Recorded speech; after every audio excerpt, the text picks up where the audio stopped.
Welcome back. A year after Cyclone Idai destroyed parts of Mozambique, thousands of people are still struggling to get back on their feet. The United Nations World Food Programme has been assisting, but funds have started to run out, and the organization's support is at risk of being completely stopped. Here to tell us more is Deborah Nguyen from the World Programme. Thanks very much for coming in, Deborah. Thank you for having me. I mean, a year later, let's actually perhaps start here. Even before Cyclone Idai, these were people that were already at risk. Cyclone Idai has just exacerbated what was already there. Yeah, exactly. So the communities that have been affected by the cyclone were already very vulnerable. One of the reasons is that malnutrition was already pretty high in those areas because people are depending on rain-fed agriculture. Most of them are subsistence farmers, and so they are very vulnerable to climate shocks. And these subsistence farmers, literally the work that they had been doing washed away when Cyclone Idai hit. Exactly. When the cyclone hit, they lost everything. They lost their homes, everything was destroyed. They lost their entire crops. The whole harvest from last year was lost. So people were left without anything. They had no food to eat. They had nowhere to stay. And so that was a very difficult situation for them because they were already one of the poorest communities in the country.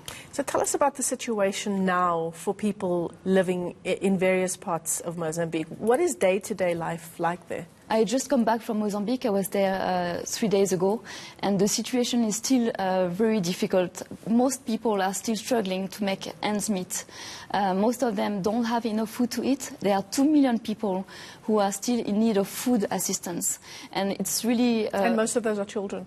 Most of them are women and children. Yeah. There's a big increase in malnutrition.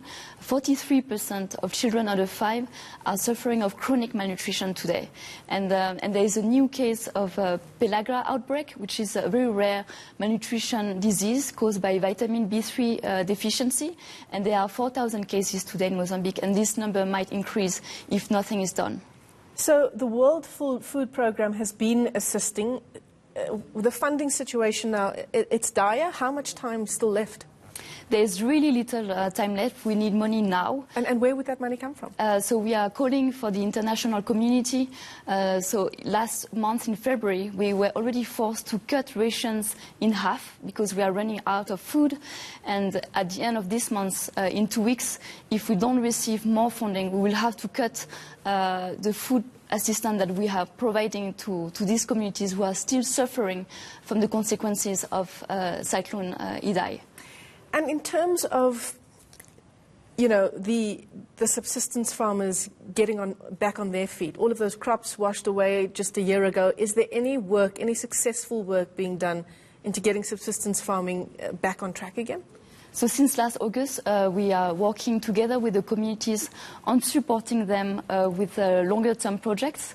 So, for example, we are rebuilding bridges, roads, schools, and we are supporting them to work on community farms. So we are providing them with food or food vouchers while they are working on this community farm that benefits the whole community. And this type of projects are so important for them because it helps them to regain hope, but also to invest in the future. So we are working to help them become self-reliant, and that's what we want, and that's what they want. They don't want to rely on humanitarian aid. Yeah. And the heartbreaking irony about this story as it unfolds in Mozambique, I'm just looking at this press release from UNICEF. It says, although Mozambique hardly contributes to global warming, the country has experienced, and we know this, multiple climate change-related emergencies, and that's just over the past 12 months. Yes, exactly. So in the last year, they had 2 of the strongest storms ever recorded in Africa. So Mozambique, unfortunately, is one of the countries that is the most fragile and really needs support so that we can help people to become more resilient to this type of climate shocks. And they're also experiencing a severe drought in the south of the country, like the rest of southern Africa. Yeah. And because these people are depending on rain-fed agriculture, if we don't do anything today to help them on the longer term, they will keep suffering from the impact of climate change. And this is everyone's issue. This is a global issue.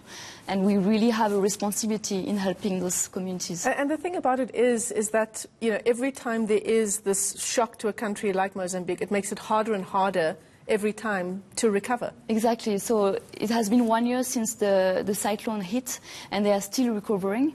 And in the past weeks, there were very heavy rains that flooded part of their harvest for this year. So they already lost part of this year's harvest, on which they had a lot of hope, since they lost everything last year. And this is a great concern that we have, and we really need funding right now. Otherwise, these people won't have anything to eat. And today is 2 million people who are suffering from hunger. But if nothing is done, it will be much more.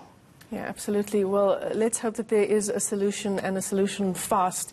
Deborah Nguyen from the World Food Programme, they're appealing for humanitarian assistance for the people living in dire straits in Mozambique. All right.